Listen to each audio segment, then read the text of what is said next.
Hello everyone, कैसे हो आप सभी। वेलकम है आपका अपने यूट्यूब चैनल यूनिक स्टडी पर। तो बीए फाइनल ईयर स्टूडेंट्स के लिए हम हिस्ट्री की एक और वीडियो लेकर आए हैं। ये मोस्ट इम्पोर्टेंट टॉपिक है आपका फासीवाद के उदय के कारण। तो आज हम इस वीडियो में फासीवाद के उदय के कारण और इसकी विशेषताएं और सिद्धांत के बारे में पढ़ेंगे। तो सभी बच्चे वीडियो को एंड तक जरूर देखना। अगर आपके एग्जाम में क्वेश्चन आता है कि फासीवाद के उदय के कारण बताइए, या फिर आपके एग्जाम में क्वेश्चन आता है कि फासीवाद की विशेषताएं या इसके सिद्धांत बताइए, तो आपको इस वीडियो को ध्यान से देखना होगा, फिर आप इसका आंसर लिख सकते हैं। तो आइए अब हम स्टार्ट करते हैं। सभी बच्चे ध्यान से देखेंगे। फासीवाद का जन्म इटली में हुआ। इसके जन्मदाता मुसोलिनी को माना जाता है। फासीवाद फैसिज्म का हिंदी रूपांतर है, जिसका लैटिन भाषा में अर्थ है लकड़ी की कुल्हाड़ी। फासीवाद से तात्पर्य निरंकुश तानाशाही से है। फासीवाद शांतिवाद, उदारवाद और स्वतंत्रता का खुला दुश्मन है। फासीवाद शांतिवाद, उदारवाद और स्वतंत्रता का खुला दुश्मन है। प्रथम विश्व युद्ध के बाद विश्व में आर्थिक मंदी का संकट उत्पन्न हो गया था। प्रथम विश्व युद्ध के समय इटली के लोग खुद को फाशिस्ट कहते थे और वह कहते थे कि वह इटली के साम्यवाद की रक्षा करेंगे। यानी कि इटली के कुछ लोग कहते थे कि वह इटली के साम्यवाद की रक्षा करेंगे। फासीवाद दल काली कमीज पहनते थे। फासीवादी दल जो थे वह काली कलर की कमीज पहनते थे। आइए अब हम देखते हैं कि फासीवाद के उदय के क्या कारण थे। फासीवाद के उदय के कारण प्रथम विश्व युद्ध से उत्पन्न निराशा, श्रमिकों और सैनिकों की बेरोजगारी, इटली की शासन व्यवस्था की दुर्बलता, मुसोलिनी का व्यक्तित्व और नेतृत्व। तो ये सभी फासीवाद के उदय के महत्वपूर्ण कारण थे। तो आइए अब हम इनको डिटेल से पढ़ते हैं। फर्स्ट है आपका प्रथम विश्व युद्ध से उत्पन्न निराशा। प्रथम विश्व युद्ध में इटली ने जर्मनी का साथ नहीं दिया था। इटली को उम्मीद थी कि वह जीत जाएगा और इटली को सम्मान प्राप्त होगा, लेकिन वसाई संधि की वजह से इटली को सम्मान न मिल सका, इसलिए फासीवाद दल का उदय हुआ। तो वसाई की संधि की वजह से इटली को जो सम्मान चाहिए था वह उसे नहीं मिल पाया, जिसकी वजह से फासीवाद दल का उदय हुआ। सेकंड पॉइंट देखते हैं, श्रमिकों और सैनिकों की बेरोजगारी। प्रथम विश्व युद्ध समाप्त होते ही विश्व में आर्थिक संकट उत्पन्न हो गया। मुसोलिनी ने इस बेरोजगारी का फायदा उठाया, तो यह भी फासीवाद के उदय का एक महत्वपूर्ण कारण बना। थर्ड पॉइंट है इटली की शासन व्यवस्था की दुर्बलता।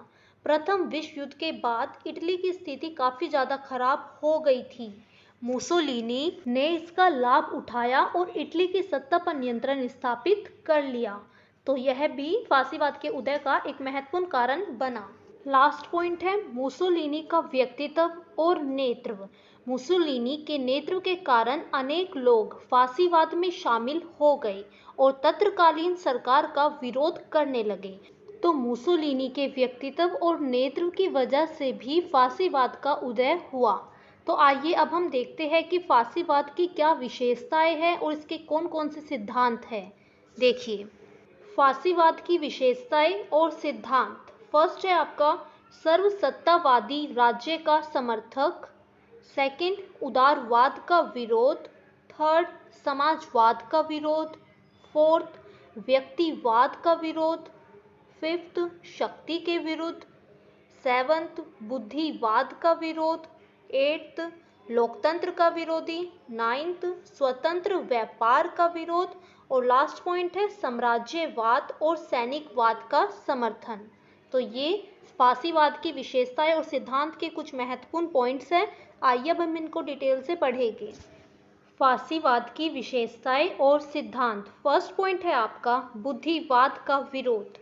फासीवाद तर्क और बुद्धि का विरोध करते हैं, यानी कि फासीवाद तर्क का और बुद्धि का विरोध करते थे। वह कहते हैं कि तर्क और बुद्धि के आधार पर कोई भी व्यक्ति खुश नहीं रह सकता। फासीवाद का यही सिद्धांत उनके तानाशाही शासन की ओर इशारा करता है। फासीवाद का यही सिद्धांत उनके तानाशाही शासन की ओर इशारा करता है। सेकंड पॉइंट देखेंगे, सर्वसत्तावादी राज्य का समर्थक। फांसीवादी मानते हैं कि राज्य जो कहता है वही ठीक है। फांसीवादी मानते हैं जो राज्य कहता है वो ही ठीक होता है। वह राज्य की पूजा करते हैं। फांसीवादी राज्य को सर्वोच्च मानते हैं। फांसीवादी कहते हैं कि व्यक्ति राज्य के अधीन है और राज्य साध्य है तो वही व्यक्ति उसका साधन है। क्या कहते हैं फांसीवादी? फांसीवादी कहते हैं कि राज्य साध्य है तो व्यक्ति उसका साधन है। व्यक्ति को स्वतंत्रता केवल राज्य के कानून को पालन करने तक ही सीमित है। क्या कहते हैं फांसीवादी? फांसीवादी ये मानते हैं कि जो व्यक्ति की स्वतंत्रता है वो केवल राज्य के कानूनों का पालन करने तक ही सीमित है। तो ये भी इसका एक महत्वपूर्ण सिद्धांत है। नेक्स्ट पॉइंट देखते हैं। थर्ड पॉइंट है लोकतंत्र का विरोध। फांसीवाद लोकतंत्र का घोर विरोधी है। उनके अनुसार लोकतंत्र भ्रष्ट व्यक्तियों का शासन है। फांसीवाद कहते हैं कि लोकतंत्र समानता के सिद्धांत पर आधारित है। क्या करते हैं फांसीवादी? फांसीवादी लोकतंत्र का विरोध करते हैं क्योंकि वह कहते हैं कि लोकतंत्र भ्रष्ट व्यक्तियों का शासन है। फांसीवादी कहते हैं कि लोकतंत्र समानता के सिद्धांत पर आधारित है। इसलिए ही फांसीवादी लोकतंत्र का विरोध करते हैं क्योंकि वह कहते हैं कि प्रकृति ने सभी व्यक्ति को असमान बनाया है तो समानता की बात करना तो मूर्खता है। यानी कि भगवान ने जब सभी लोगों को अलग अलग बनाया है, असमान बनाया है, तो लोकतंत्र में सबको समानता का अधिकार कैसे मिल सकता है? तो वह इसलिए लोकतंत्र का विरोध करते हैं। तो यह भी उनका एक महत्वपूर्ण सिद्धांत है। नेक्स्ट पॉइंट देखेंगे उदारवाद का विरोध। उदारवाद व्यक्ति की स्वतंत्रता और अधिकारों पर जोर देता है, इसलिए फांसीवाद उदारवाद का विरोध करते हैं।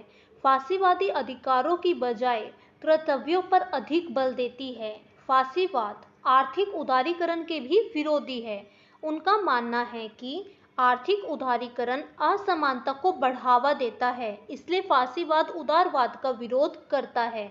तो इन्हीं सब कारणों की वजह से फांसीवाद उदारवाद का विरोध करता है।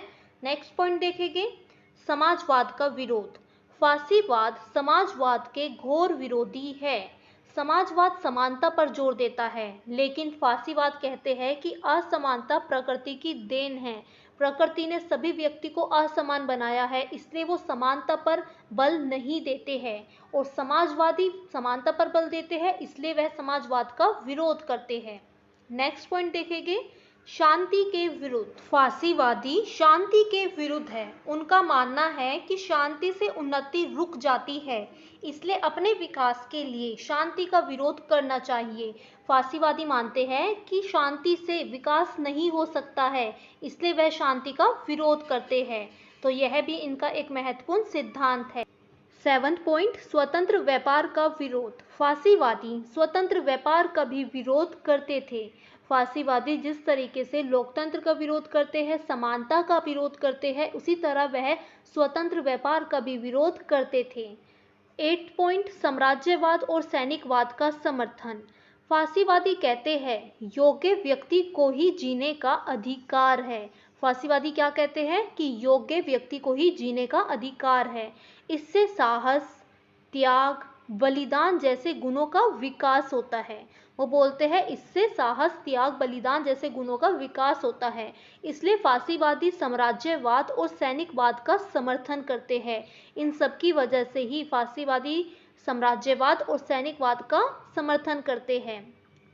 नेक्स्ट पॉइंट देखेंगे तो फांसीवाद के सिद्धांत का लास्ट पॉइंट है व्यक्तिवाद का विरोध। फांसीवादी व्यक्ति को एक साधन मानते हैं। वे राज्य को महत्वपूर्ण मानते हैं और कहते हैं राज्य की इच्छा को अपनी इच्छा मानकर ही व्यक्ति अपना विकास कर सकता है। फांसीवादी क्या कहते हैं कि वो बोलते हैं कि अगर कोई व्यक्ति राज्य की इच्छा को अपनी इच्छा मान ले तो ही उसका विकास हो सकता है, क्योंकि फांसीवाद राज्य को सबसे ऊपर मानते हैं। वो बोलते हैं राज्य की इच्छा को ही अपनी इच्छा मानकर ही व्यक्ति अपना विकास कर सकता है, इसलिए वह व्यक्तिवाद का विरोध करते हैं। तो ये सभी फांसीवाद की महत्वपूर्ण विशेषताएं और सिद्धांत थे। तो नेक्स्ट वीडियो में हम फांसीवाद की आलोचना के बारे में पढ़ेंगे। तो अगर आपको ये वीडियो अच्छी लगी है तो प्लीज़ वीडियो को लाइक करना, ज़्यादा से ज़्यादा शेयर करना और कमेंट करके बताना कि आपको ये वीडियो कैसी लगी। और अगर आप मेरे चैनल के साथ नए हैं तो प्लीज़ चैनल को सब्सक्राइब करना, बेल आइकन को प्रेस कर देना ताकि आपको latest updates time to time मिलती रहे। Okay, bye everyone, have a nice day.